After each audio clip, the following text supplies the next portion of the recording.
আলাইকুম রহমতুল্লাহ বরকাত। রিজিকের দুইটি স্তর নিয়ে কথা বলছিলাম। আজকে রিজিকের শেষ দুই স্তরের কথা বলবো।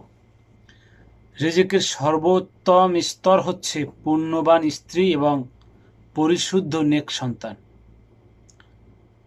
এবং রিজিকের পরিপূর্ণ স্তর হচ্ছে আল্লাহ তাআলার সন্তুষ্টি। এই যে রিজিকের সর্বোচ্চ স্তর, সর্বোত্তম স্তর, রিজিকের সর্বোত্তম স্তর হচ্ছে পুণ্যবান স্ত্রী এবং পরিশুদ্ধ নেক সন্তান। পরিশুদ্ধ নেক সন্তান এই জন্য বলা হয়েছে যে পিতামাতা মারা যাওয়ার পরেও তাদের জন্য যেই সন্তান দোয়া করবে।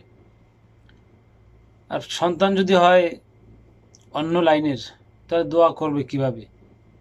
কারণ সেই তরিকায় বড় হয়নি, সে আদর্শে বড় হয়নি, দোয়া